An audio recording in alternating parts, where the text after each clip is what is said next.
Salut tout le monde, j'espère que ça va bien. J'avais envie de faire un petit vidéo pour vous parler de ce qu'on appelle la noirceur. Je me fais un petit café, by the way.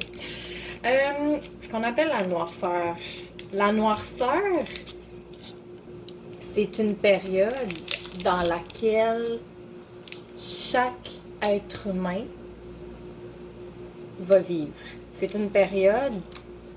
On ne peut pas passer à côté de cette période-là. On ne peut pas passer à côté de la noirceur.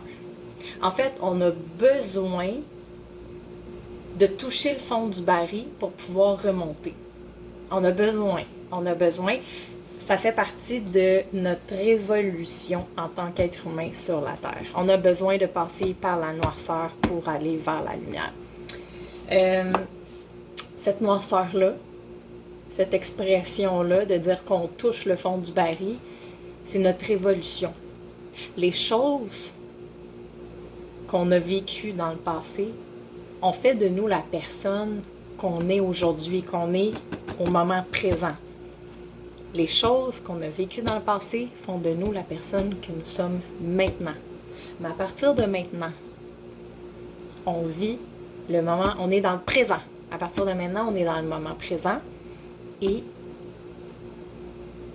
on arrive à en fait, par la méditation, moi je fais la méditation, je me ressens sur moi-même, je suis en alignement avec moi-même et par la suite de ça, c'est de rester connecté à soi-même. Parce que vous savez, ce qui arrive souvent, c'est que notre ego, il y a notre esprit, notre âme, et il y a notre ego qui va toujours nous faire douter, qui va toujours nous amener à nous poser des questions et par exemple, si on a envie, par exemple, de faire quelque chose, c'est quelque chose qui nous passionne, quelque chose de, tu sais, qu'on a vraiment envie de le faire, là.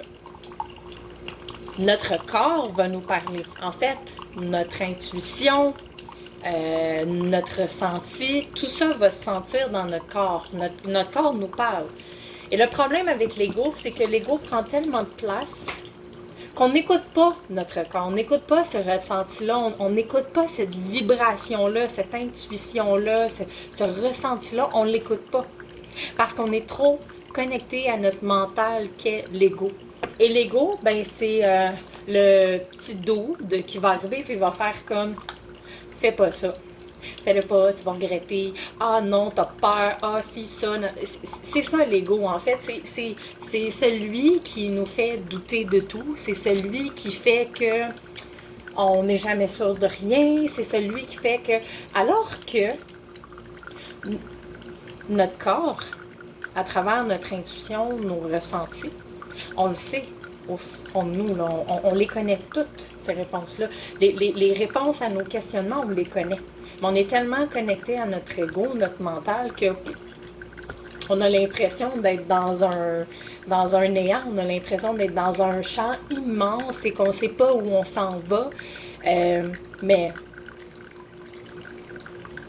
tout ce qui arrive dans notre vie, et je le redis, on avait à vivre ces choses-là. Et toutes les questions dont on se pose, on les connaît, les réponses. Il faut juste apprendre à s'écouter. Il faut apprendre à être avec soi-même, en alignement avec soi-même. Il faut écouter nos ressentis, nos intuitions. C'est deux choses qui jamais ne mentiront. Jamais. Les ressentis que vous avez, l'intuition, votre corps vous parle. Jamais. C'est comme l'instinct. L'instinct, quand on parle souvent de l'instinct animal. Les animaux, quand il se passe quelque chose, eux vont arriver à le ressentir. Ben c'est la même chose. C'est la même chose pour l'être humain, en fait. S'il se passe quelque chose, on le ressent. Puis on le sait. On le sait si on va être en danger. On le sait s'il va se passer quelque chose. C'est toutes des choses qu'on arrive à ressentir et tout ça, mais et je me répète encore, oui, je radote, c'est qu'on s'écoute pas. En fait, je pense que la société a fait en sorte qu'on est programmé d'une certaine façon, donc on ne s'écoute pas. Parce qu'on est, dans le fond, l'être humain va être stéréotypé à un style de vie, aller à l'école, avoir des diplômes, travailler ensuite, bâtir sa carrière, faire de l'argent, avoir du crédit, faire ton nom, puis après ça, ben le reste s'ensuit, tu sais. On est comme... C'est comme un méga gros stéréotype de tout ça, mais au final, on vit parce que c'est... On vit ce que la société nous a infligé, on vit ce que la société transpose et tout ça, alors qu'on on doit vivre pour nous, on doit être centré, recentré à nous, on doit s'écouter, nos ressentis, nos intuitions, faire confiance à notre instinct, parce que ces trois choses-là ne mentiront jamais. Donc, c'est ce que j'avais envie de vous dire aujourd'hui. J'ai répété plusieurs fois la même chose, je le sais, je suis un petit poisson. J'ai aussi envie de vous partager quelque chose sur le ressenti, sur l'intuition. Un petit truc personnel. Dernièrement, c'était le 4e anniversaire d'une de mes nièces. Et elle me confiait, elle me disait, Tantine, j'arrive pas à dormir comme il faut parce que j'ai peur. J'ai peur quand je vais me coucher, j'arrive pas à dormir, etc. Non. Je la laissais parler et tout ça, puis mon ressenti, j'ai tout simplement dit, OK, parfait, Tantine, elle va t'apporter une angélite. Une angélite, c'est une pierre qui nous permet à travers, qui est très bonne pour la méditation d'ailleurs, mais qui va nous permettre de se connecter plus facilement au divin, de se connecter plus facilement à l'intérieur et tout ça. Mais l'angélite, là, si vous me laissez quelques secondes, j'ai mis du lait dans mon café, donc... Bon, si vous me laissez quelques secondes, je vais aller vous chercher une angélite et je vais vous montrer ce que c'est. Donc, l'angélite, c'est une pierre magnifique et vous allez comprendre pourquoi. L'angélite, c'est une pierre magnifique et quand on la regarde, le toucher, ça apporte un soulagement d'apaisement. C'est magnifique. Et la voici. Ça, c'est une angélite. La couleur.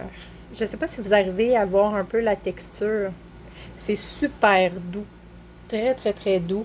Et comme je disais, quand on la touche, ou même juste de la regarder, ça apporte un sentiment de réconfort.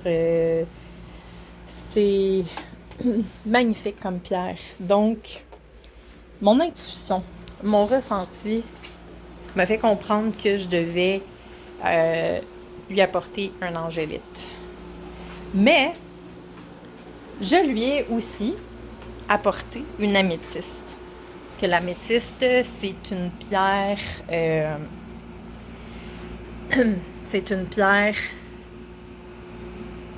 apaisante aussi, qui est bonne pour le stress et des choses comme ça. Donc, je lui ai apporté tout ça. Elle était super contente et tout ça. Et petit détail. Quand vous vous procurez des pierres, c'est important de les purifier, de les recharger parce que les pierres, au moment du transport, de la fabrication et tout ça, les pierres ont emmagasiné un tas d'énergie, puis on ne veut pas se ramasser avec des énergies qui ne nous appartiennent pas à la maison. Alors, c'est très important de les purifier, de les recharger, tout ça. Moi, comment je fais pour purifier, recharger mes pierres? En fait, j'ai une sélénite, une grosse sélénite. Et la sélénite, comme celle-là d'ailleurs, c'est une sélénite que je porte sur moi tous les jours. La particularité de la sélénite, c'est qu'elle peut se recharger et se purifier d'elle-même. Donc, elle n'a pas besoin de se faire purifier, recharger ou quoi que ce soit parce qu'elle le fait par elle-même. Et d'ailleurs, par exemple, si vous avez des bracelets, d'autres types de bijoux en pierre, soit en pendentif comme celle-là, ou une pierre comme je vous ai montré, l'angélite, ce que vous pouvez faire aussi pour les purifier et les recharger, c'est tout simplement de les déposer collés sur votre sélénite. Moi, ce que je fais, j'aime bien les recharger et les purifier par type de pierre. Par exemple, les œils de tigre, je vais les recharger, purifier ensemble. Si j'ai mes lapis lazuli, ça va être la même chose. Le nyx, la même chose, etc., etc., etc. Donc, par type de pierre. Il y en a qui vont le faire vraiment toutes les pierres ensemble, mais moi, je le fais comme par type de pierre et c'est ma façon de faire. Je vais les purifier aussi à l'encens. Donc, en les déposant près de ma sélénite, je vais le faire aussi avec l'encens. Moi, j'utilise énormément le franc-mire. Il y a aussi le Palo Santo. Donc, je vais vous montrer le Palo Santo. Un petit bois qui sent très bon d'ailleurs. Vous allumez une bougie et ensuite vous allez mettre le bois à la flamme de la bougie. Puis c'est ça, ça va dégager une fumée. Et moi, je m'en passe comme ça autour pour me purifier et pour enlever toutes des énergies négatives ou des énergies qui ne m'appartiennent pas, que j'ai malheureusement absorbées parce que je suis une empathe et les empathes ont je sais même pas, je trouve pas le mot, mais on emmagasine, on absorbe facilement, on arrive à se connecter facilement à l'énergie des autres et bon, l'énergie des autres, ça ne nous appartient pas. Donc, c'est pour ça que je m'en envoie un petit jet de fumée sur moi partout. Je fais une petite danse comme ça, puis c'est ça. Donc, très important, c'est ce que je fais maintenant. Je me purifie tout le temps parce que je ne veux pas rester avec des énergies qui ne m'appartiennent pas. Et je fais la méditation aussi, comme je ne sais pas si je vous l'ai dit au début du vidéo, mais bon, bref. Donc, c'est ça. C'est la façon dont je purifie mes pierres, la sélénite et l'encens, que ce soit franc-mire ou le bois que je vous ai montré, le Palo Santo. Donc, si vous avez des questions, n'hésitez pas. Et ça va me faire plaisir de répondre à vos questions. Ça me fait plaisir également d'avoir partagé ce petit vidéo-là avec vous. Ça faisait un petit moment que je ne l'avais pas fait. Éventuellement, j'aimerais en faire plus souvent. Donnez-moi des suggestions. Si vous avez des suggestions, des choses que vous aimeriez qu'on parle et tout ça. Moi, mon but, en fait, nous sommes tous des êtres de lumière, puis notre but, c'est d'aider tout le monde à être soi-même, d'être connecté à eux-mêmes et tout ça. Et c'est ça, et moi, je pense que ça fait partie de ma mission de vie sur Terre. J'ai toujours compris, en fait, que j'avais besoin, il faut que j'aide les gens. Alors, aujourd'hui, je comprends que c'est ça, ma mission, c'est d'aider les gens au niveau énergétique. Donc, je pars de loin, j'ai évolué, je suis en alignement avec moi-même et nous sommes en constante évolution également, en constante évolution à rester connecté à soi-même.